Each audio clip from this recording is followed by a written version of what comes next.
Aubameyang en mode Didier Drogba, le PSG sous pression, Estevao qui humilie Barcelone, City qui chute et l'Union Saint-Gilloise qui crée le séisme européen, c'est peut-être la soirée de Ligue des Champions la plus folle de l'année.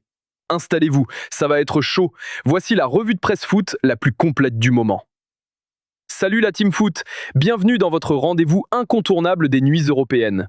Avant de plonger dans ce qu'il faut absolument retenir, pensez à liker, vous abonner et activer la cloche pour ne rien rater. Votre soutien booste l'algorithme et nous permet de vous proposer toujours plus de contenu foot. OM, le renouveau grâce à Aubameyang.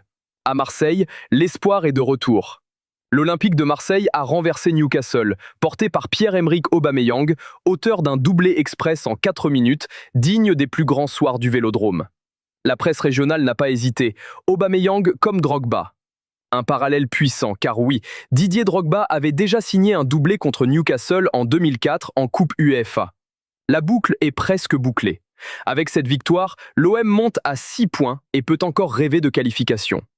L'attaquant gabonais a été félicité par plusieurs joueurs dont Benjamin Pavard, impressionné par son niveau actuel.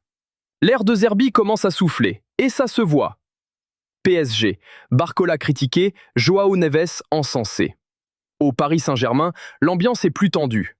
Le club de la capitale doit absolument assurer sa place dans le top 8 face à Tottenham. La presse pointe du doigt Bradley Barcola, brillant en Ligue 1, mais en grande difficulté en Ligue des Champions. Un taux de conversion trop faible, des occasions qui s'envolent, la pression est lourde. A l'inverse, João Neves fait l'unanimité. Le Parisien parle d'un joueur qui représente le présent et le futur du PSG. Un futur cadre en construction ? Possible. La presse, en tout cas, y croit. Chelsea 3-0 Barcelone. Le show Estevao. Gros choc, grosse claque. Chelsea a surclassé le FC Barcelone. 3-0. Et la star de la soirée n'est autre qu'Estevao, 18 ans. Un but du break digne des premiers pas de Messi selon le Daily Mail. Les supporters anglais sont déjà amoureux. À Barcelone, c'est la crise. But contre son camp de Jules Koundé, expulsion de Ronald Araujo pour une faute sur Estevao et un Lamine Yamal totalement éclipsé. Maresca calme le jeu. Ne comparez pas Estevao à Messi, protégez-le. Mais les comparaisons ont déjà commencé. Manchester City surprise, Leverkusen frappe fort. La soirée noire de Pep Guardiola. Pour son 100e match de Ligue des Champions en tant qu'entraîneur, City chute 2-0 face au Bayer Leverkusen. Une prestation poussive, un City méconnaissable et un Leverkusen clinique. La presse allemande savoure. Juventus, première victoire européenne.